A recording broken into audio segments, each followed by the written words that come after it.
Hello, everybody, and thank you very much for being here.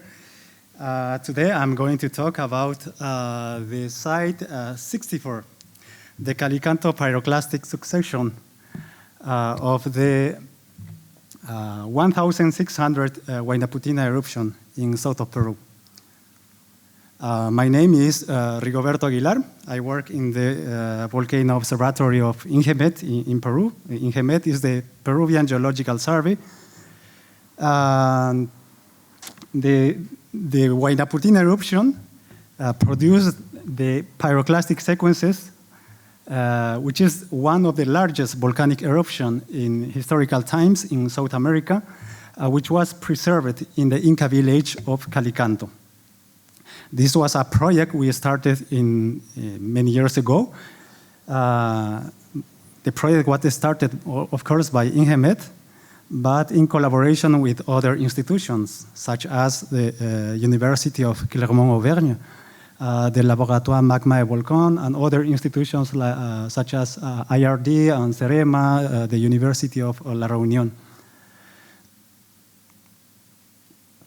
So, the Calicanto village is located to the south of Huaynaputina volcano in south of Peru. As we can see in this map, we have more or less 10 active volcanoes in south of Peru as part of the central volcanic zone. Huaynaputina, is in the region of Moquegua, next to Ubinas and Tixani volcanoes. And Calicanto is located just to the south of Huaynaputina. Here in the map, we can see the access to this village. We can take two main roads.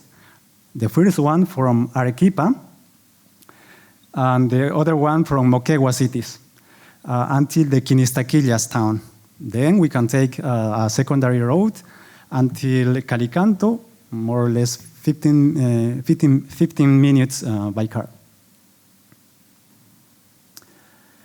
Okay, this map shows us the geological information of Huaynaputina. Huaynaputina is not a typical cone-shaped volcano. This volcano is composed by two edifices. The first one is the Huaynaputina stratovolcano from lower to middle Pleistocene. It's mostly composed by andesite lava flows and domes. And the second one, the Huaynaputina composite volcano from the late Pleistocene to the Holocene, mostly composed by dacite to rhyolite pyroclastic deposits and lava domes. Here in the map, we can see the distribution of the 1,600 eruption of this volcano in yellow. And here we can see the U-shaped crater because it's the product of the collapse. Here in the pictures, we can see the configuration of the current configuration of this volcano. As I told you, this is the U-shape or horseshoe scar. And in the middle, we can see three nested craters. We can see also other type of volcanic deposits, such as the block and notch deposits and tephra fault and pyroclastic flows.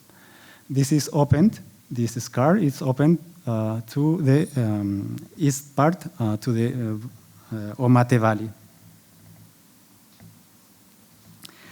In this map, we can see the isopachs, the isopac lines. These represent the thickness of the deposits of this eruption. So here we have the crater of Huaynaputina. And of course, we can see that the main part of this pyroclastic deposit, the tephra, fell down in the Pacific Ocean. Even more than 500 kilometers away from the vent, we have more or less 1 centimeter thick of tephra fault. The chronicles tell us that in Arequipa city, which is at average 70 kilometers from the vent, the people didn't see the sunlight during 10 days. So the impact in the local communities around the volcano was very, very strong.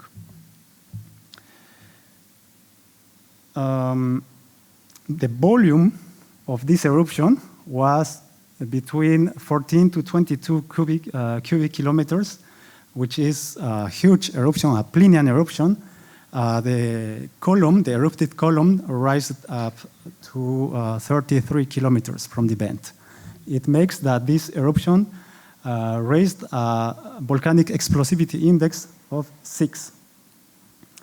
The eruption began on February 19, and it lasted 15 days until March 6. So the impact in a local scale of around the volcano was that more or less from 1,000 to 1,050 people was killed by this eruption. We don't know exactly because at this moment was the transition period between the Incas culture to the Spanish arriving to South America. So in the Incas period, we didn't have writing. So we have to base our knowledge in the chronicles that the people coming from Spain wrote some letters and we can have some information about it. But probably these people moved to other places, and it could be the first resettlement of people in South America related to volcanic eruptions. And also around the volcano, there are more or less 11 to 17 small villages which were buried by the pyroclastic deposits. This eruption modified completely the morphology of the area, generated some landforms and deposits which are the unique geological feature and geomorphological characteristics which makes this place an exceptional landscape in the world. As we can see here in the picture, there is the entire succession of this eruption. Here we can see the lahar flow deposits previous to that eruption. Here we have the Tefra Fall deposit from 1600 eruption. Then we have a Vulcanian eruption, the pyroclastic flows, and also the crystal-rich ashfall deposit. So here in Calicanto, we can see the entire history of this eruption. So we can reconstruct how the eruption was.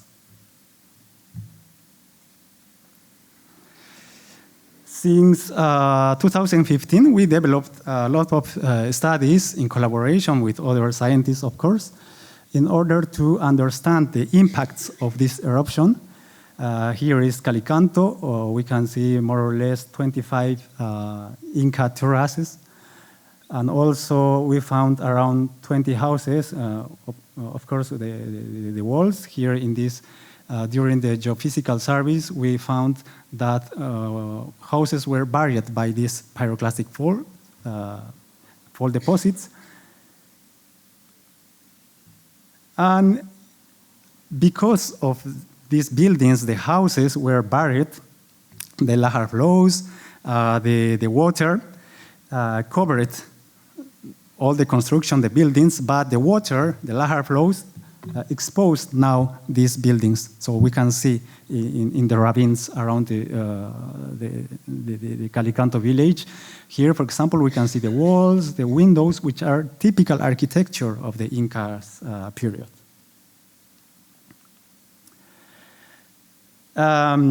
Many studies were developed since 1990s. And as I told you, since 2015, a lot of studies were developed in the area. The first volcanologist in the area was Jean-Claude Touré, who worked with us to understand this eruption. Of course, the Peruvian geologists also started to work and try to understand this process in the last years. So the arguments for the recognition by the IUGS geosite, is because the 1600 eruption of Huaynaputina is one of the strongest eruption occurred in historical times in South America, and also is the largest eruption in the last 2,000 years in the world. The eruption has also, or had also an impact in the global climate because it decreases the average temperature in the world in 1.13 Celsius degrees, causing severe famines in Russia and China, and also in a local context, many villages were buried by this eruption. So this place is a very interesting place, not only to learn about volcanology, but also use these geosites as a tool to teach the population in order to face the volcanic hazards, and also to educate new scientists in Peru in volcanic hazards. And that is it. Thank you very much for your attention.